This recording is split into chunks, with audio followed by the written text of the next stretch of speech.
I decided to continue because I got a bit confused and had to finish because the pages were not in sequence. Bliss Afterlife, I'm reading, a story I started writing in 2006 and sporadically wrote on and off over the last few years. Book 1, Bliss Afterlife, was finished at the end of 2016, 17, probably at the end of 17, because I did date it somewhere.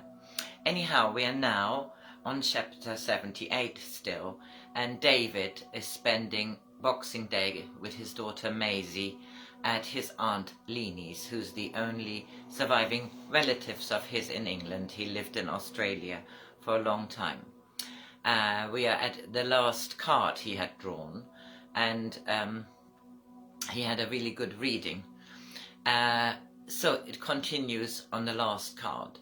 We talked about synchronicities and so-called coincidences, that these are powerful signs that intuition is knocking at your door. His card was intuition, his last card. You know what we mean. Do certain numbers keep coming up? Have you been thinking about a particular person who then shows up in your life? Leni smiled at David. He was grinning from one ear to the next. Yes, I can tell you, meeting Susan was definitely one of those. I was not even going to go into that particular shop and could not tell you why I walked into it. I think I was looking at gloves.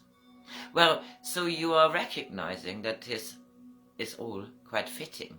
It fits like a glove. They both laughed. This is a perfect time to look for the answers with him.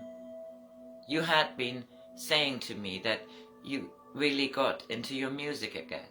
Remember, you even played to me. Are you writing songs again, David? Well, funny you should say that. He was laughing now. His aunt had already told him all he wanted to know, and as always, she made him feel really good. He had had many coincidences. In fact, he had started to write them down on and off in his notebook. He had always used notebooks in his work, with to-do lists and all manner of things he needed to keep track of where he was and what he was still working on. He used 2 or 3 of these notebooks in a year, but in the last years or so, he had started to write more personal thoughts into these.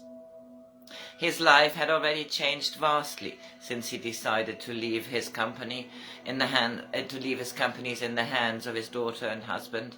Somehow he suddenly had lost all excitement about the building trade and properties and all the things which seemed to have occupied most of his time. He had slowed down his work when he was looking after Margaret, and somehow it had become easy to leave the running of it to others. Moreover, the recent financial crisis affected his trade. He had started playing his guitar and had bought a new keyboard a year or so back. He often found himself lost in playing or just being with his music. He had not thought that he had missed it, but he now relished the time he could spend doing what he loved. Leni, you're a star. You know I shall give Susan a ring. It's early afternoon, Boxing Day. A good time to get in touch with her. Good idea, David. That gives me a chance to chat with Maisie. She's already gone into the kitchen and figured out our wireless connections. I could do with updating my friends and starting to get the casserole already. I made something for us tonight. I look forward to it. Now you go on then and get in touch with her. I show you around the garden later, and the house upstairs and where you are staying and all of that. Wish Susan a Merry Christmas from me as well. Chapter 79. Susan. Susan had gone back to her house. She loved Boxing Day, but needed a little time to herself. The refuge was still full of people, but after yesterday's lovely Christmas Day with amazing food, lots of music and laughter, she needed to process it all a bit.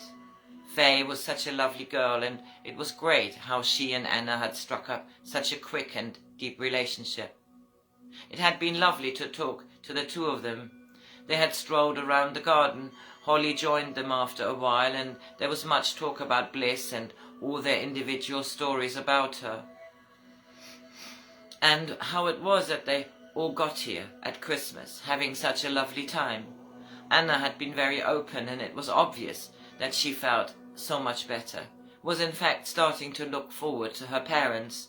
They had confirmed that they would arrive for the 15th of January. Unfortunately, Faye and Ben would be gone by then. She had had another funny turn.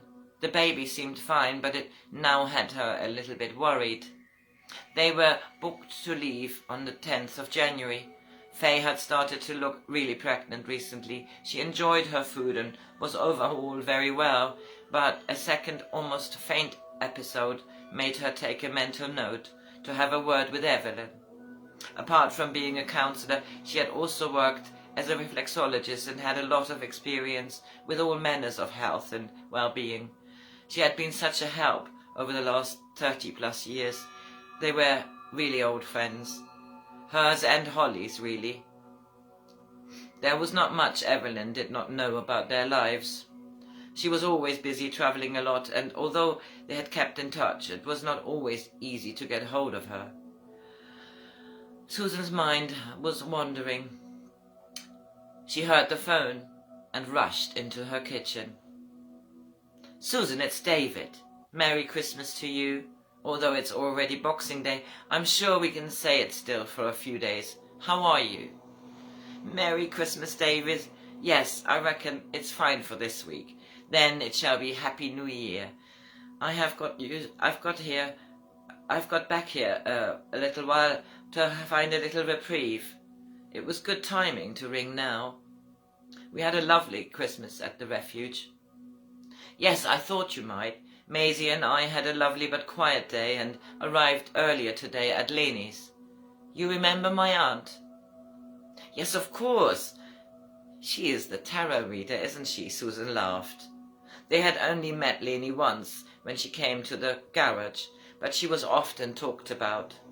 She remembered her as a very charismatic lady, talking about the zeitgeist and consciousness, and she gave Holly and her a reading, which had them stunned.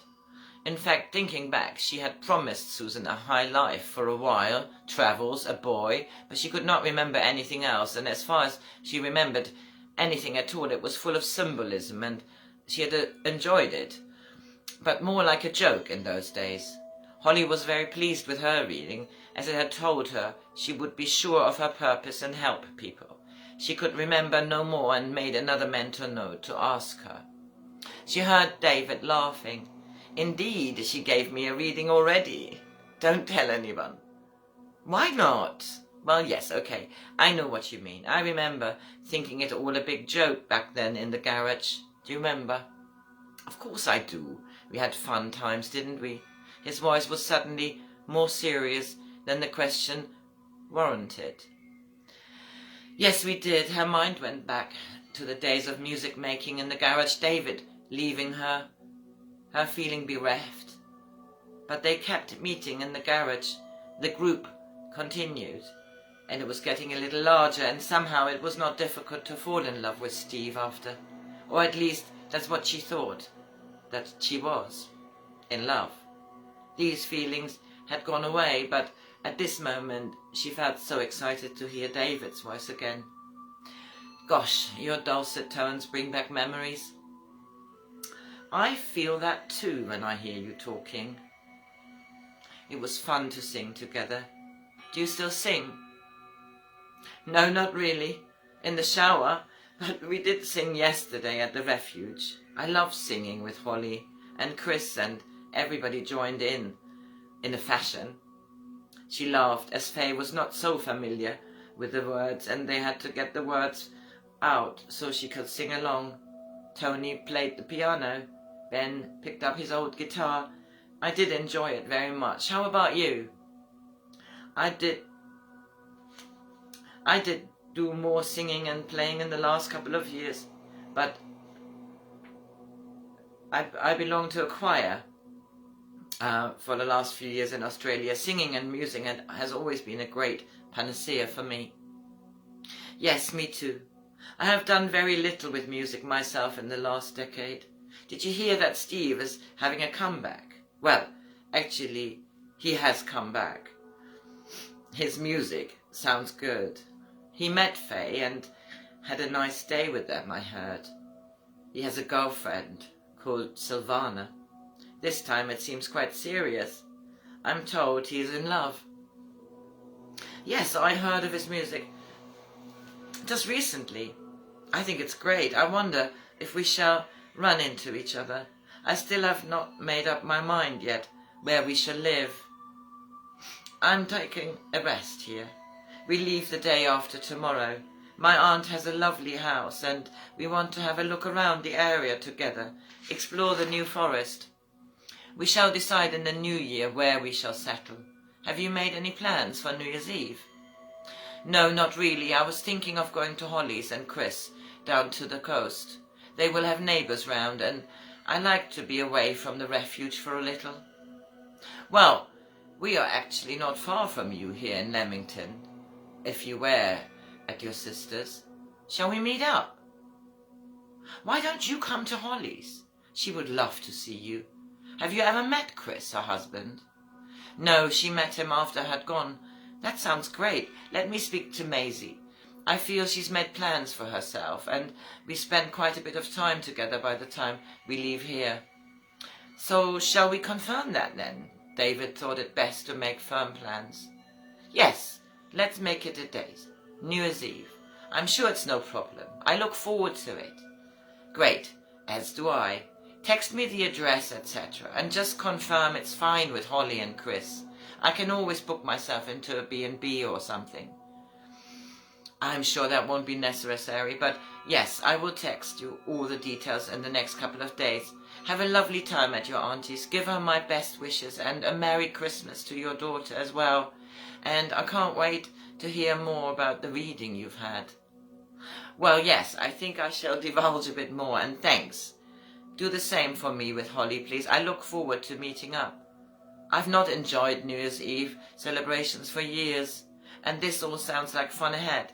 It's my birthday too, if you remember. Bye for now. So lovely to hear your voice and that you are so well.